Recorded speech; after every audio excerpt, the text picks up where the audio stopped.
Repeat after me, please. When you're hot, you're hot. And when you're not, you're not. Shake somebody's hand on your right and left and say, I'm hot this evening. Look out.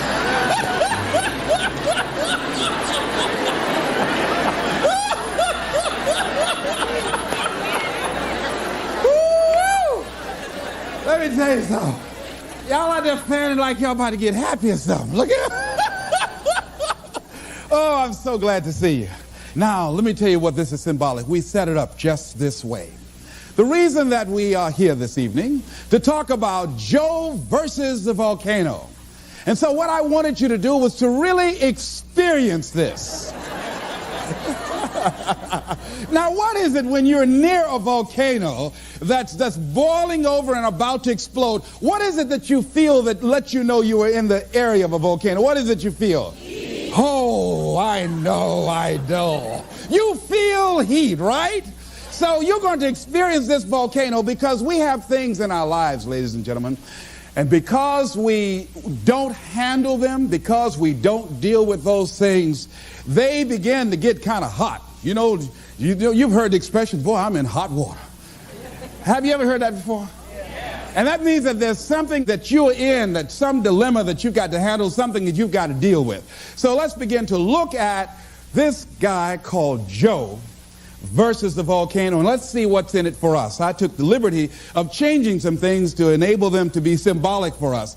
And Tom Hanks plays this role, and for those of you that have not seen the movie, it's about a guy who was going to work every day. It was very depressing. I mean, when you see it, the photography is very dingy looking and gray and very dim lighting, and the people are going in looking drab, doing the same old thing every day in the same old way. Some of you work with people like that. There are faces that you wish you never ever saw. Am I right? If you never saw them again, it would be too soon. Am I right? I'm going right. So this is what was going on. This guy was going into this job where it was a dead-end job. He wasn't happy. He was miserable.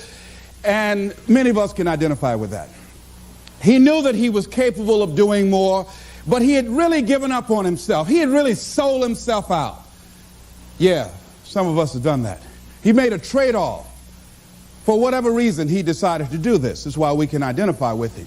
And the volcano is symbolic of the challenges that we invariably face in life, of the problems that many of us run away from handling. And he had to handle this. And how did he come in contact with this volcano? Well, what happened was he was going to this doctor constantly. He was a hypochondriac because he wasn't living his purpose. His dream had not found his life work. He would create illnesses for himself. And so what happened in the process, this doctor decided, he set him up really. See, when you're not living your goal, you go through life living like a victim. People can set you up for anything. They can run any kind of game on you and you go for it. I had a saying when I was in radio, stand up for what you believe in because you can fall for anything. Well, Joe didn't believe in very much, including himself and his dreams, see? So he was very vulnerable. And so Joe was set up by this doctor. This doctor told him that he had a rare disease and he had 6 months to live. This disease was called a brain cloud. Oh, Cadumbo Joe went for it. He believed it. But you know something? It changed his life. It changed his life. And so he was told, look here, you don't have long to live anyhow. The guy said, why don't you do this? I'm going to give you all my credit cards, and this way you can live like a king, and there's something I want you to do. There was a catch. There's a volcano on an island that's about to erupt. And unless somebody jumps in that volcano, sacrifice their life, these people on this island will perish. Well, your life isn't worth much if you don't have that long anyhow. So why don't you take my credit cards, all my American Express, MasterCharge, take all of them, go live like a king and die like a man. And Joe said, okay. What did he have to lose? He was going to die anyhow. And his life didn't have any meaning and value to him as it was. So this was no big sacrifice on Joe's behalf. Now that says something about us, people, human beings. That when you have not structured your life so that it can have some meaning and value for you, that you'll be willing to throw your life away into anything. See, the volcano could be alcohol. It could be drugs. It could be a job that does not meet who you are. That you go through life, you're doing it so long, you're operating in this and you're acting out that role of mediocrity for so long, you think it's you. It could be a relationship that's no longer giving you what you want and creating dis-ease in your body. It could be any kind of circumstance, like in his work environment. It was toxic. It wasn't good for him. But he didn't have the guts to do anything about it, to act on it. So therefore, it was making him miserable. And as a result, he couldn't see the beauty of life. In fact, in the movie, see, they had, in the concrete, there was a daisy growing up through the concrete. But people were so caught up in the depression and the gloominess of life, they couldn't even see the daisy when somebody just stepped on it one day. They couldn't see the beauty in life. See, that's what can happen to you in life, that you can get so caught up in the misery of it and the pain and the sickness and the depression and playing a victim and blaming everybody and everything rather than taking responsibility. It will blind you from seeing the stuff out there that's really beautiful. That's what Henry David Thoreau meant when he said that most people go through life in quiet desperation. They're miserable. I have friends been married for years, live in 2 different rooms. Why would you live like that? I mean, miserable, don't even talk to each other, grumble. I think that was supposed to mean good morning. Miserable, just making each other miserable. Why live like that? People go to work like that. I said, why even show? I used to work with a guy like that. You couldn't say good morning to him before 9 o'clock. He'd look around and say, does he know me? Anybody know me? No, you don't talk to me before 9 o'clock. I don't play that, all right? I mean, there are people like, how many ever work with people that are just grumps? Raise your hand, just miserable. Why show up? Come in complaining every day. The best day on the job is when they're absent. Am I right? So this is where Joe was. So this doctor told Joe, hey man, you're going to die with this brain cloud. And you know something? All of Joe's other illnesses left. Joe decided to live. Joe decided to live his life. Now that is interesting. A psychiatrist did a study and he was talking about how his patients reacted when they got information that they were going to die immediately. He said that many of these patients that had gone through years of therapy that should have been making decisions about their careers or about their marriage or about their circumstances, and somehow or another they were stuck and didn't have the personal power or the wherewithal or the willpower to act in their own best interests. But when they were told, listen, you've got 3 months to live or you got 6 months to live, all of a sudden these people who were initially victims or powerless, all of a sudden they started acting in their own best interests. They started living their lives. And it's amazing to me that what a paradox, that once people are told they're going to die, all of a sudden they start seeing the daisies in life. They start seeing the beauty in life. I remember it's a monologue. And it's called The Last Mile. It's a monologue about a guy who was sentenced to die in the electric chair for a crime that he did not commit. And he was pleading to the jury to understand his case. And I remember one of the parts of the monologue where this guy talking to the jury and talking to himself and going the whole gamut of emotion. And I remember something he said that struck me right now. He said, you know, he said, it's queer, ain't it? How even though life has done you wrong, somehow you still want to live. He said, you never again find me complaining about life has given me a short deal. No, I just want to live. I'll take the park benches, the crumbs, anything. I just want to live. But they're not going to let me, are they? All of a sudden, this guy who before from Sloats Corner, Indiana, never really cared about life.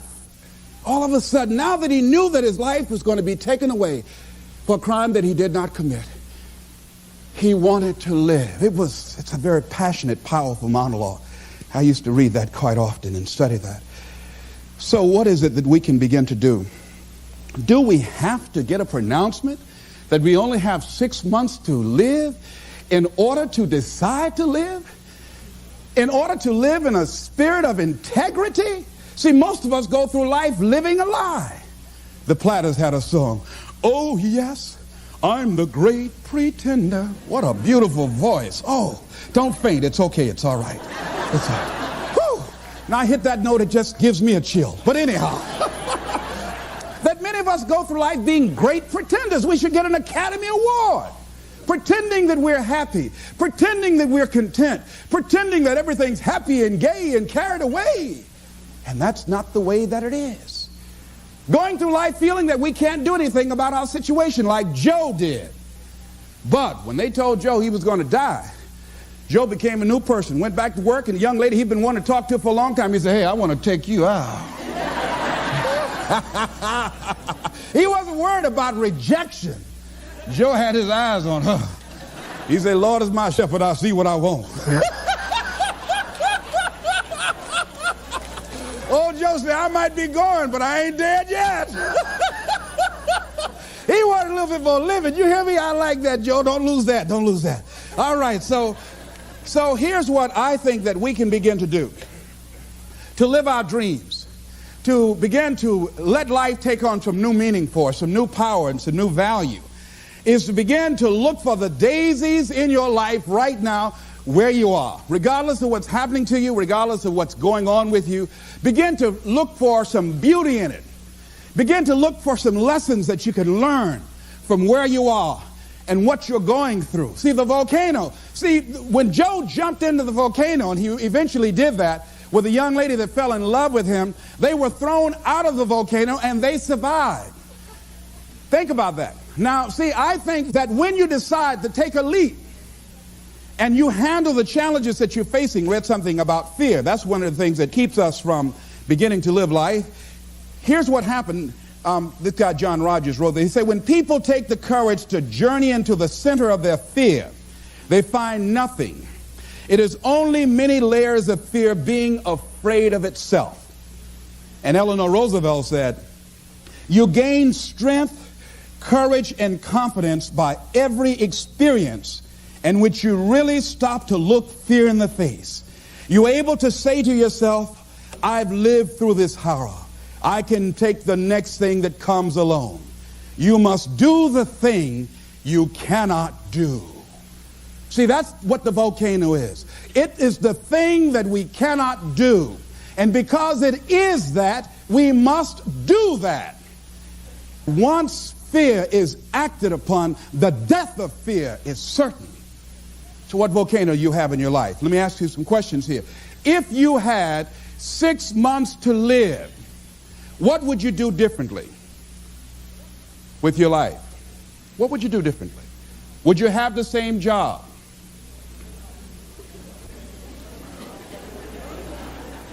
Would you be worried about things that you're worried about right now? Would you have the same relationships? Would you have the same people in your life? I was sitting on the House of the Ohio legislative floor. I'd just been elected for the third time as the chairman of the Human Resource Committee, powerful, prestigious position, and I was reading a book on how to manage your time in your life, and it talked about what are your long-range goals 2 to 3 years from now, what are your short-range goals, 6 months goals, and then it said, if you have 3 months to live, what would you spend your time doing? So I wrote down I would spend my time, one thing, I would resign from the legislature, I would go back to Miami, and I would buy my mother a home, something I'd promised myself that I was going to do, and I had continued to procrastinate and put all kind of reasons why I couldn't do it. And, I wanted to make sure that she was financially secure, my children would be financially secure. And I would do lectures, and I would go around talking to people and working with kids. That's what I said I would do. Then it turned to the next page, and it says, for all you know, you don't have 3 months to live. You might die today. So whatever you wrote on the last page, you want to spend as much of your time doing that today. So I looked at Mr. Vern Rife, the Speaker of the Ohio Legislature, and I said to the guy on my right, State Representative Mike Stenziano out of the Ohio State District, I said, Stenzi, 25 years from now, who would care what legislation we passed? He said, nobody would care 1 year from now. Now, here's what was happening with me. I came to the Ohio legislature with great expectations. There are things I wanted to do. I wanted to make a change in society. I wanted to make an impact. But I was just disillusioned after being there for a while. I introduced some legislation that I'd worked months to get this legislation passed, got it out of subcommittee, voted to the major committee, and then went from there to the reference committee, and then they introduced it on the Ohio legislative floor. And this legislation was designed to provide protection for senior citizens and poor people who bought money orders. People buy money orders thinking that it's cash. But what they did not know, that there's no bond or insurance security in the event that the money order company files bankruptcy.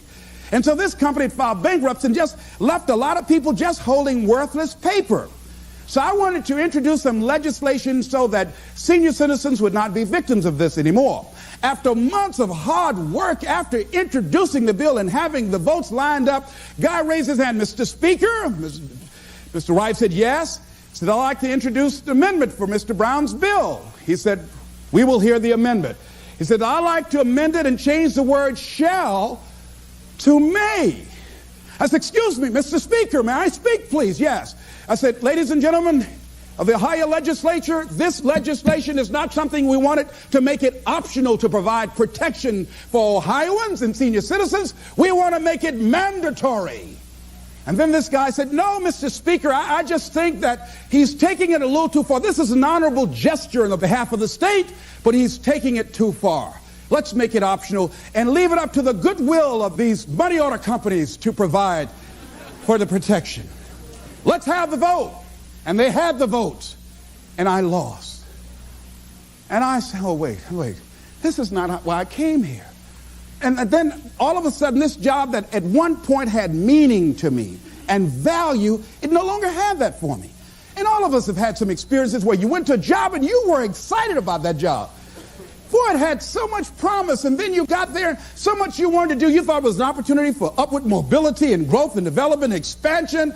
And all of a sudden, after you got there, you found out it was nothing but a glorified cubbyhole. Old grave with no dirt on it. So it became very depressing going to work. And so that's what happened to this guy, Joe.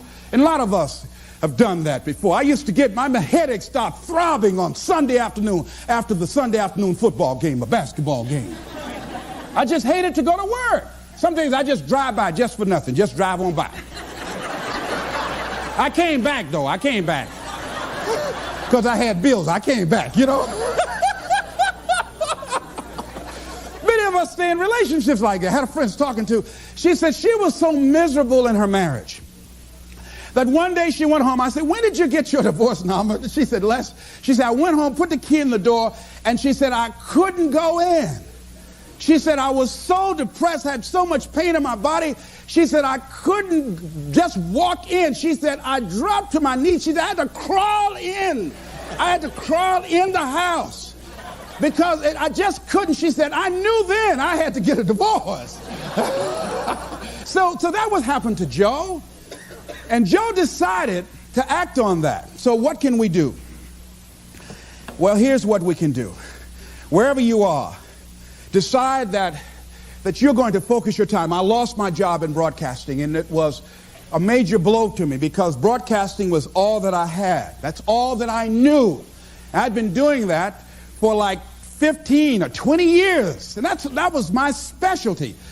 But because I was so controversial and couldn't keep my mouth closed, I lost my job.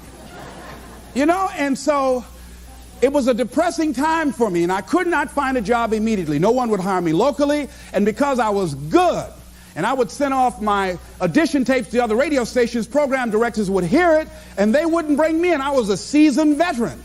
So you have that experience. If you're real good, many people will perceive you as a threat, and they won't hire you because they want somebody that they can control, and they don't want anybody in there that's going to outshine them. See, sometimes being good can be a liability to you. Am I right? Sometimes women have to scale down their ambitions and drive and what they can do in deference to men's egos. So what I did was, in the meantime and in between time, I started focusing on my flowers. I got into flowers. See, they say when I was a kid that an idle mind is the devil's workshop. You know that's true. See, if you don't have anything on your mind, you know your mind can play all kinds of tricks on you, you know. See, when I wasn't busy, sometimes I wanted to call Bert Childs. I said, Bert, can I get my job back? My mind was saying, well, if all you had to do just keep your mouth shut, now you unemployed. Running your mouth. Quack, quack, quack, quack, quack, quack, quack, quack. Why'd you just shut up? They told you to shut up. Man told you you're going to get fired. No, you had to keep on talking. Oh, ego. Now you're unemployed. Won't nobody hire you because your mouth too big, Stop beating myself up. Why didn't I shut up? Boy, you're right. You know the voice. You ever talk to yourself? Raise your hand. You know what I'm talking about? You ever talk to yourself? So I just kept busy. I started working on flowers. I got it really into flowers. I knew my flowers had names for my flowers. Grow real good. I'd talk to them. Hello, how are you today? Oh, you're beautiful. I want you to rise. People would bring their flowers over to me that were dying and wilting. I would speak to them and say, rise, those flowers. Straighten up like that. That was phenomenal, all right? Then the other thing is I did a lot of volunteer work. I'd go to the hospital and I'd read the Bible to people. And I would go to friends whose parents perhaps were ill or facing a challenge, and I'd talk to them. I became involved in all kind of community volunteerism. So I'm saying that if you're going through a challenge, not that you've been laid off, but the universe has given you an opportunity to find your real true making on the planet, then use that time wisely. Volunteer, give yourself away. My high school teacher, Charles L. Williams, said something I love. He said, love and happiness are like perfumes. You can't sprinkle it on others without getting a few drops on yourself. Isn't that beautiful? See, what you give is what? What you get. All right, repeat after me, please. I'm going to give my life away. Because what you give is what you get. Shake somebody's hand on your right and left and say, share some happiness.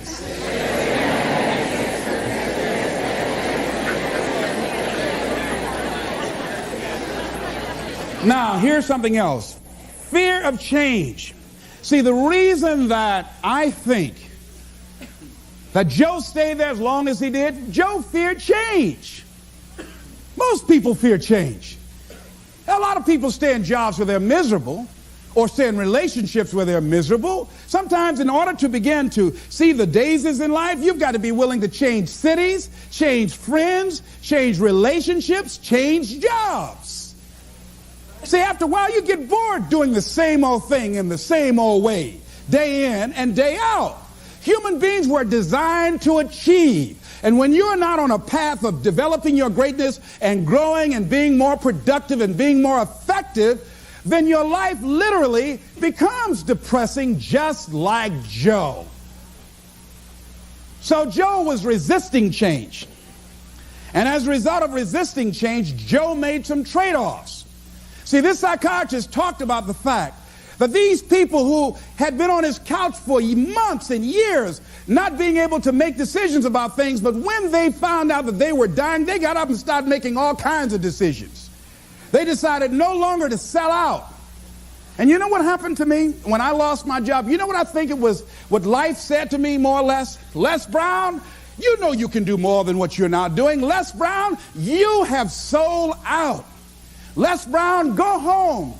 Go in your drawer, pull out your check stubs, and see how much you've sold your soul for. See, one of the things that got me about the movie is what Joe said to his boss after the doctor told him he was going to die. He went back to work and he confronted him. He said, because I was afraid, too afraid to live my life, I sold it to you for $300 a week. I sold my soul for $300 a week. When I look at Joe, ladies and gentlemen, I know that I'd sold out on myself at different points in my life.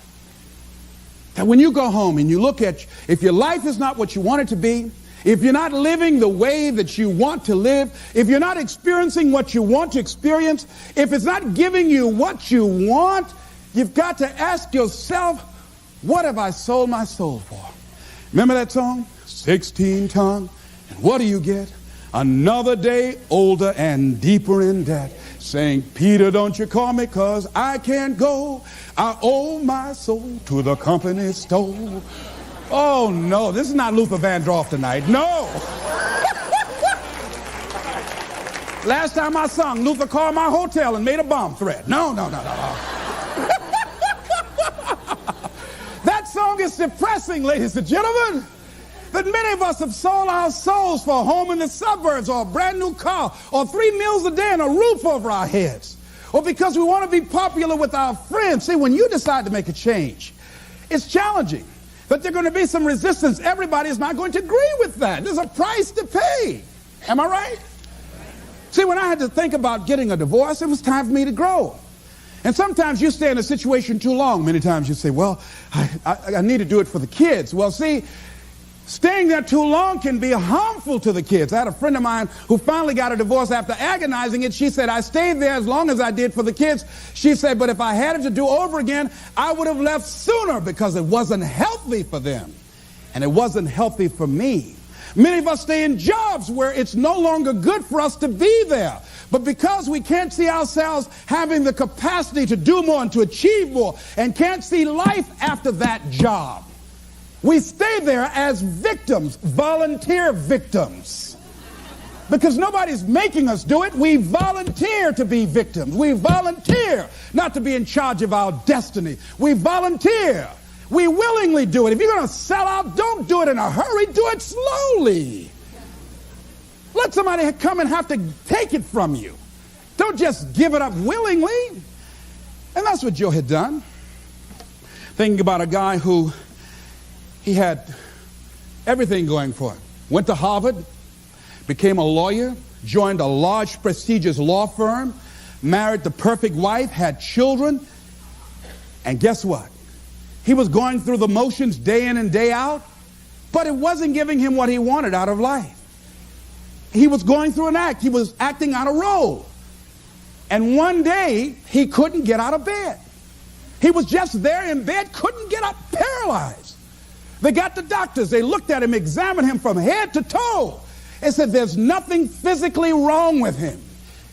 Get up, John. Come on, get up. He couldn't get up.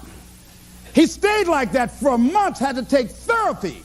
See, because there was dis-ease, there was conflict in his body. Many times when life calling on us to change and to grow and to expand, we said, no, I don't want to hear that. No, we resist that. So we can go back to that lifestyle of mediocrity. We resist that change, that growth. We go back so we can go back to sleep. Winston Churchill said the truth is incontrovertible. Malice may attack it, ignorance may deride it, but at the end, there it is. Carlyle said, truth crushed to earth shall rise again. And we know Scripture says, ye shall know the truth, and the truth shall set you free. But the truth that will set men free is the truth that men don't want to hear. See, we don't want to hear. You got to change. You got to take responsibility for your stuff. You got to clean your act up. You are not your act. You need to get your life together. We don't want to hear that. We want to talk about the circumstances. We want to talk about how bad things are, why we can't do it. See, that's where Joe was. So what we have to do is decide to live with integrity in our relationships and the things that gives our lives some meaning. Stop pretending and decide to become real. Decide that we're not going to trade off, because we don't realize what we have in our hands.